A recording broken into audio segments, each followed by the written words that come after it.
नमस्कार दोस्तों, स्वागत है आपका आज के मुख्य समाचारों की वीडियो में। जी हां दोस्तों, यहां पर आपको देखने को मिलेगी सुबह से लेकर शाम तक की सारी के सारी बड़ी खबरें, मुख्य समाचार, ब्रेकिंग न्यूज अपडेट के रूप में। तो दोस्तों, आपसे रिक्वेस्ट है इस वीडियो को ज़्यादा से ज़्यादा लाइक और शेयर करें।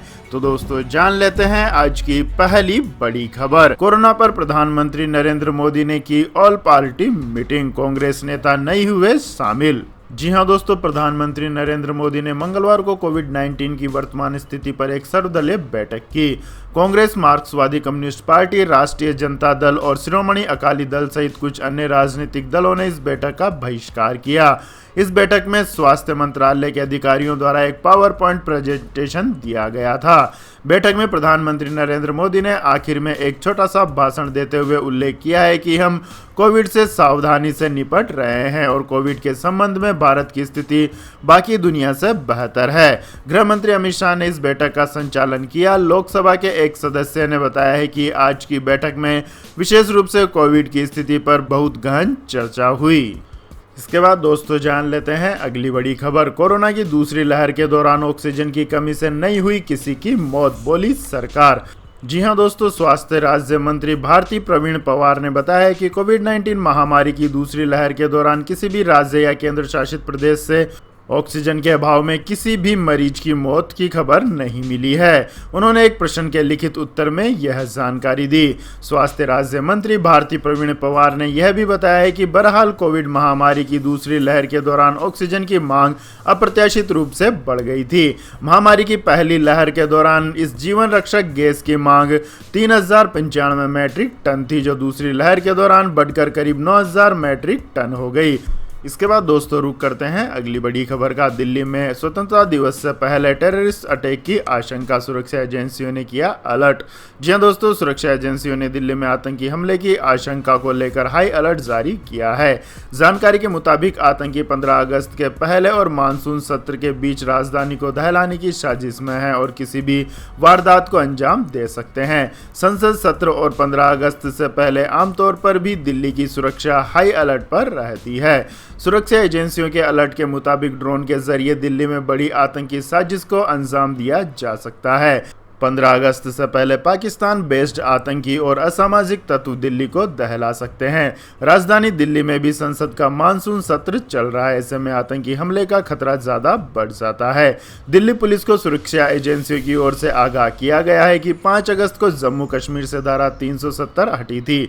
ऐसे में इस दिन ही आतंकी राजधानी दिल्ली में बड़ी आतंकी साजिश को अंजाम देने की फिराक में है। दिल्ली पुलिस और अन्य एजेंसियों को पहली बार ड्रोन के खतरे से निपटने के लिए स्पेशल ट्रेनिंग दी जा रही है। इस ट्रेनिंग में सॉफ्ट किल और हार्ड किल ट्रेनिंग शामिल है। अलर्ट में यह भी कहा गया है कि एंटी सोशल एलिमेंट्स, आतंकी या स्लीपर सेल्स ऐसे किसी वारदात को अंजाम देने की फिराक में है। इसके अलावा कोविड को बहाना बनाकर देश के माहौल को खराब करने की भी साजिश इन आतंकियों की ओर से रची जा रही है। इसके बाद दोस्तों, जान लेते हैं अगली बड़ी खबर। नवजोत सिंह सिद्धू को पंजाब कांग्रेस का अध्यक्ष बनाने के बाद भी खत्म नहीं हुआ विवाद, अब माफी को लेकर टकराव जारी। जी हां दोस्तों, नवजोत सिंह सिद्धू को पंजाब कांग्रेस का अध्यक्ष बनाकर पार्टी आला कमान ने भले ही मान लिया है कि लंबे समय से जारी विवाद खत्म हो गया है, लेकिन ऐसा होता दिख नहीं रहा है। हालांकि नई जिम्मेदारी मिलने के बावजूद सिद्धू के तेवर नरम नहीं दिख रहे हैं और उनके समर्थकों का सीएम अमरिंदर सिंह पर लगातार हमला जारी है। वहीं अमरिंदर सिंह की नाराजगी भी साफ दिख रही है। सीएम अमरिंदर सिंह ने पंजाब प्रभारी हरीश रावत के सामने नवजोत सिंह सिद्धू के माफी मांगने की शर्त रखी थी और अब तक सिद्धू ने सार्वजनिक तौर पर सीएम से माफी नहीं मांगी है। इस पर सिद्धू कैंप ने सीएम पर पलटवार किया है और कहा है कि माफी तो उन्हें मांगनी चाहिए क्योंकि उन्होंने जनता के वादे पूरे नहीं किए हैं। इसके बाद दोस्तों, जान लेते हैं अगली खबर। बंगाल के बाद अब गुजरात में खेला होबे, पहली बार अहमदाबाद में लगे ममता बनर्जी के बैनर। जी हां दोस्तों, पश्चिम बंगाल की विधानसभा चुनाव में जीत के बाद अब मुख्यमंत्री ममता बनर्जी की नजर दूसरे राज्यों पर है। सीएम ममता बनर्जी और उनकी पार्टी तृणमूल कांग्रेस की नजरें प्रधानमंत्री नरेंद्र मोदी के गृह राज्य गुजरात पर है, जहां अगले साल विधानसभा चुनाव होने हैं। मुख्यमंत्री ममता बनर्जी अब बंगाल के बाद गुजरात में भी खेला करने के मूड में है और इसकी तैयारी उन्होंने शुरू कर दी है। 21 जुलाई को ममता बनर्जी शहीद दिवस के तौर पर मनाती हैं और बुधवार को इसी दिन ममता बनर्जी देश भर में वर्चुअल रैली करने जा रही हैं। अब तक ममता बनर्जी शहीद दिवस का कार्यक्रम कोलकाता और बंगाल तक ही सीमित रखती थी, लेकिन अब देश के कई राज्यों में वर्चुअल मीटिंग करने जा रही हैं। गुजरात में गुजराती भाषा में ही इस वर्चुअल मीटिंग के बैनर लगाए गए हैं। इसके बाद दोस्तों जान लेते हैं अगली खबर। यूएस चाइना की राह पर छोटे एशियाई देश इकट्ठा कर रहे हैं एडवांस वेपन्स का जखीरा। जी हां दोस्तों, एशिया हथियार इकट्ठा करने की एक ऐसी खतरनाक दौड़ की ओर बढ़ रहा है जो भविष्य में बेहद खतरनाक साबित हो सकती है। यह आशंका राजनयिकों, विश्लेषकों और सेना के वरिष्ठ अधिकारियों ने जताई है। कभी हाशिए पर रहे छोटे देश भी अब एडवांस्ड लंबी दूरी की मिसाइलें बना रहे हैं या खरीद रहे हैं। इस मामले में वे चीन और संयुक्त राज्य अमेरिका के नक्शे कदम पर चल रहे हैं। वहीं चीन DF-26 का बड़े पैमाने पर प्रोडक्शन कर रहा है और चीन के मुकाबले अपनी ताकत बढ़ाने के लिए अमेरिका नए नए हथियार बना रहा है। चीन के कारण सुरक्षा को लेकर बढ़ती चिंता का मुद्दा हो या हथियारों के मामले में अमेरिका पर से अपनी निर्भरता कम करने का मकसद हो, छोटे देश अब खुद हथियारों का अपना जखीरा तैयार करने में जुटे हुए हैं। ये देश अपने लिए नई मिसाइलें या तो खरीद रहे हैं या फिर खुद बना रहे हैं। हालात ऐसे हो गए हैं कि यह दशक खत्म होने तक एशिया ऐसी मिसाइलों से भर जाएगा जो तेजी से उड़ान भरने, सटीक और तगड़ा हमला करने में पहले से कहीं ज़्यादा सक्षम होगी। इसके बाद दोस्तों जान लेते हैं अगली बड़ी खबर। एम्स डायरेक्टर ने की स्कूल खोलने की वकालत, बोले बच्चों की इम्यूनिटी मजबूत। जी हां दोस्तों, कोरोना की तीसरी लहर की आशंका के बीच बच्चों पर इसका खतरा सबसे ज़्यादा बताया जा रहा है और यही वजह है कि अनलॉक की प्रक्रिया के बाद भी स्कूलों को अभी तक नहीं खोला गया है। हालांकि एम्स के डायरेक्टर डॉक्टर रणदीप गुलेरिया ने तीसरी लहर की आशंका के बीच भी स्कूल खोलने की वकालत की है और इसके लिए खास रणनीति बनाने का भी सुझाव दिया है। डॉक्टर गुलेरिया ने कहा है कि तमाम राज्य सरकारों को खास रणनीति पर काम करते हुए स्कूल फिर से खोलने पर विचार करना चाहिए। देश के ज़्यादातर राज्यों में बीते साल मार्च में पहला लॉकडाउन लगने के बाद से स्कूल बंद हैं और अब इन्हें फिर से चालू करने पर काम करने की ज़रूरत है। कोरोना काल में वर्चुअल क्लास चल रही है और छात्र अपने घर पर रहकर ही पढ़ाई कर रहे हैं। केंद्र सरकार ने धीरे धीरे अनलॉक की प्रक्रिया को आगे बढ़ाने के क्रम में अक्टूबर के महीने में स्कूल खोलने की इजाज़त भी दी थी। हालांकि कई राज्यों में छात्रों के संक्रमित होने के बाद इस फैसले को वापस लिया गया और स्कूलों पर फिर से महामारी का ताला लटक गया है। इसके बाद दोस्तों रुक करते हैं अगली खबर का। ग्राहकों के लिए फास्टैग की नई सुविधा, बिना कार्ड और कैश के भरवाएं पेट्रोल। जी हां दोस्तों, इंडियन ऑयल के ग्राहकों के लिए ज़रूरी खबर है। दरअसल इंडियन ऑयल और ICICI बैंक ने एक विशेष सुविधा के लिए बॉन्डिंग की है। अब आप इंडियन ऑयल के सभी पेट्रोल पंपों पर कैशलेस और कॉन्टैक्टलेस पेमेंट कर सकेंगे। ICICI बैंक के फास्टैग यूजर्स को इंडियन ऑयल के पेट्रोल पंपों पर अब कार्ड या कैश देने की ज़रूरत नहीं होगी। दोनों कंपनियों ने ग्राहकों की सुविधा के लिए यह खास पहल की है। इसमें ग्राहक की तरफ से डीजल पेट्रोल का पेमेंट सीधे उनके फास्टैग से हो जाएगा। इतना ही नहीं, आप सर्वो लुब्रिकेंट्स का भुगतान भी फास्टैग के जरिए कर सकेंगे। इसके पहले चरण में कुल 3000 इंडियन ऑयल रिटेल आउटलेट्स पर यह सुविधा दी जाएगी। इसके बाद दोस्तों जान लेते हैं अगली बड़ी खबर। अंतरिक्ष की यात्रा कर सुरक्षित वापस लौटे अमेजन के संस्थापक जेफ बेजोस 10 मिनट तक रहे स्पेस में। जी हां दोस्तों, ई कॉमर्स कंपनी अमेजन के संस्थापक जेफ बेजोस अपने 3 साथियों के साथ अंतरिक्ष की सैर कर धरती पर लौट आए हैं। बेजोस के साथ इस फ्लाइट में 3 और लोग भी थे जो न्यू शेफर्ड क्रू का हिस्सा थे। इनमें बेजोस के भाई मार्क बेजोस, एक 82 वर्षीय पायलट और एविएशन सिक्योरिटी इन्वेस्टिगेटर वेली फंक और 18 वर्षीय ओलिवर डेमेन थे। अपनी इस यात्रा में बेजोस ने 106 किलोमीटर का सफर तय किया। वह कुल 10 मिनट तक अंतरिक्ष में रहे।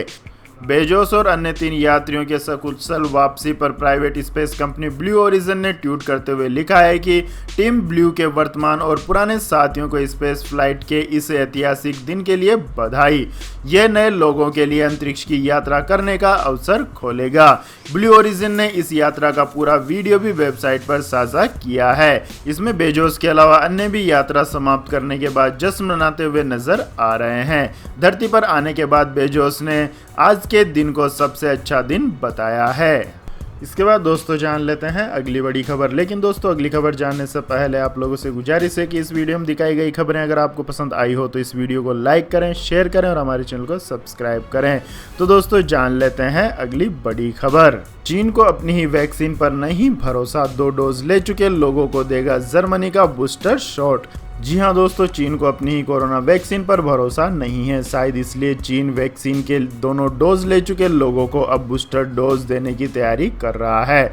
फोसुन फार्मा और जर्मनी के बायोनटेक की mRNA वैक्सीन का बूस्टर डोज उन लोगों को दिया जाएगा जो चीनी वैक्सीन लगवा चुके हैं। रिपोर्ट के मुताबिक चीनी अधिकारी कोमिरनाटी नाम की वैक्सीन को बूस्टर डोज के तौर पर इस्तेमाल करने का विचार कर रहे हैं। आपको बता दें कि चीन ने 140 करोड़ लोगों को वैक्सीन लगाने का दावा किया है। इस वैक्सीन का इस्तेमाल आमतौर पर अमेरिका और यूरोप में किया जा रहा है, लेकिन फोसुन के पास चीन में वैक्सीन के निर्माण और वितरण का विशेष अधिकार है। बायोनटेक की वैक्सीन मौजूदा वक्त में चीनी सरकार की अनुमति का इंतजार कर रही है। यह टीका वायरस के प्रति 95% तक प्रभावशाली है। इसके बाद दोस्तों रुक करते हैं आज के मौसम अपडेट्स का। तो दोस्तों यूपी, बिहार, दिल्ली सहित 3 राज्यों में मूसलाधार बारिश की चेतावनी। जी हां दोस्तों, मानसून पूरे देश में छा गया है, जिसका असर अब उत्तर भारत में भारी बारिश के साथ देखने को मिल रहा है। दिल्ली समेत कई राज्यों में झमाझम बारिश हुई, जिसके कारण कई जगहों पर पानी भर गया है। हिमाचल प्रदेश और उत्तराखंड जैसे राज्यों में बादल फटने से आम जनजीवन प्रभावित हुआ है। मौसम विभाग ने हिमाचल प्रदेश और उत्तराखंड के कुछ जिलों में भारी बारिश के साथ रेड अलर्ट जारी किया है। यूपी के कई जिलों में मूसलाधार बारिश हो रही है। मौसम विभाग ने उत्तर प्रदेश, बिहार, दिल्ली, मध्य प्रदेश समेत कई राज्यों में भी भारी बारिश का अनुमान जताया है। स्काईमेट वेदर की रिपोर्ट के अनुसार अगले 24 घंटों के दौरान पश्चिमी उत्तर प्रदेश, पंजाब के कुछ हिस्सों, पश्चिम बंगाल, कोंकण और गोवा तटीय कर्नाटक, अंडमान और निकोबार द्वीप समूह, उड़ीसा, मध्य प्रदेश और छत्तीसगढ़ के कुछ हिस्सों में हल्की से मध्यम बारिश के साथ कुछ स्थानों पर भारी बारिश संभव है। वहीं जम्मू कश्मीर, हिमाचल प्रदेश, उत्तराखंड, दिल्ली, बिहार, झारखंड, विदर्भ, मराठवाड़ा, पूर्वी राजस्थान और दक्षिणी गुजरात में हल्की से मध्यम बारिश के साथ 1-2 स्थानों पर कुछ देर के लिए तेज बारिश हो सकती है। हरियाणा, तेलंगाना, सौराष्ट्र और कच्छ भूमि, उत्तर प्रदेश और तटीय आंध्र प्रदेश के कुछ हिस्सों में हल्के से मध्यम बारिश हो सकती है। हालांकि कर्नाटक, तमिलनाडु, लक्षद्वीप और राजस्थान के पश्चिमी हिस्सों में हल्की बारिश संभव है। इसके बाद दोस्तों जान लेते हैं आज के सोने और चांदी के भाव। तो दोस्तों सोने के भाव में मंगलवार को तेजी देखने को मिली। HDFC सिक्योरिटीज के मुताबिक राष्ट्रीय राजधानी में सोने के दाम में 253 रुपये प्रति 10 ग्राम की बढ़ोतरी देखने को मिली है। इससे हाजिर बाजार में सोने का भाव 47,100 रुपये प्रति 10 ग्राम पहुंच गया है। इससे पिछले सत्र में यानी सोमवार को सोने का भाव 46,847 रुपये प्रति 10 ग्राम पर था। वैश्विक स्तर पर मजबूत डिमांड के बीच सोने के भाव में यह तेजी देखने को मिली है। वहीं बात करें दोस्तों चांदी की, तो चांदी की कीमत में 61 रुपये प्रति किलोग्राम की टूट देखने को मिली है। इससे हाजिर बाजार में चांदी की कीमत 65,730 रुपये प्रति किलोग्राम पर रह गई है। इसके बाद दोस्तों जान लेते हैं अगली बड़ी खबर। चीन ने 600 किलोमीटर प्रति घंटे की रफ्तार से चलने वाली मैगलेव ट्रेन को किया लॉन्च। जमीन पर दौड़ने वाला सबसे तेज वाहन। जी हां दोस्तों, विश्व स्तर पर सबसे तेज गति से चलने वाली मैगलेव ट्रेन जो 600 किलोमीटर प्रति घंटे की शीर्ष गति से चलने में सक्षम है को चीन ने लॉन्च किया है। हाई स्पीड मैगलेव ट्रेन की शुरुआत शेंडोंग प्रांत के किंगदाओ में 20 जुलाई 2021 को हुई। हवा की तेज गति के साथ जमीन पर उड़ान भरने वाली मैगलेव ट्रेन की चीनी राज्य मीडिया ने 20 जुलाई 2021 को घोषणा की गई। इस घोषणा में बताया गया है कि चीन ने एक मैगलेव ट्रेन का अनावरण किया है जो 600 किलोमीटर प्रति घंटे की रफ्तार से दौड़ने में सक्षम है। साथ ही बताया गया है कि अधिकतम गति उस ट्रेन को चीन द्वारा स्व-विकसित है और तटीय शहर किंगदाओ में निर्मित करेगी, जो विश्व स्तर पर सबसे तेज जमीनी वाहन है। इसके बाद दोस्तों जान लेते हैं अगली खबर। दुनिया में सबसे सस्ती एसी यात्रा के लिए 806 कोच तैयार करेगा रेलवे। जी हां दोस्तों, दुनिया में सबसे सस्ती और बेहतरीन वातानुकूलित यात्रा पेश करने के लिए रेलवे इस वित्तीय वर्ष में 608 वातानुकूलित 3 टियर इकोनॉमिक क्लास कोच तैयार करेगा। वर्तमान में ऐसे 25 कोच संचालन में है। इसमें से 10 पश्चिम रेलवे में और 7 उत्तर मध्य रेलवे, 5 उत्तर पश्चिम रेलवे और 3 उत्तर रेलवे में इस्तेमाल हो रहे हैं। अधिकारियों ने कहा है कि ये कोच सस्ते होंगे और इनका किराया वर्तमान AC 3 और गैर AC स्लीपर क्लास के बीच होगा। अधिकारियों ने कहा है कि रेलवे की 3 coach factory, railway coach factory Kapurthala, integral coach factory Chennai और मॉडर्न कोच फैक्ट्री रायबरेली से ऐसे कोच एवं साथ तैयार किए जाएंगे। आरपीएफ द्वारा कोच की संकल्पना तैयार की गई और अक्टूबर 2020 में युद्ध स्तर पर डिजाइन का काम शुरू किया गया। नए कोच ज्यादा यात्रियों को ढो सकेंगे क्योंकि बर्तों की संख्या 72 से बढ़कर 83 की गई है। तो यह थी दोस्तों आज की सभी महत्वपूर्ण बड़ी खबरें। और दोस्तों बारी आती है आज के माइंड क्विज क्वेश्चन की, जिसका जवाब देकर आप बन सकते हैं एक शानदार उपहार के विजेता। तो दोस्तों आज का सवाल है, उस भारतीय क्रिकेटर का क्या नाम है जिसने वनडे मैचों में सर्वाधिक शतक बनाए हैं। जी हां दोस्तों, अगर आपको इस सवाल का जवाब आता है तो तुरंत कमेंट सेक्शन में लिख दीजिए। इस वीडियो को लाइक कीजिए, शेयर कीजिए और हमारे चैनल को सब्सक्राइब करके बेल आइकन का बटन भी दबा लें। धन्यवाद। जय हिंद, जय भारत, वंदे मातरम।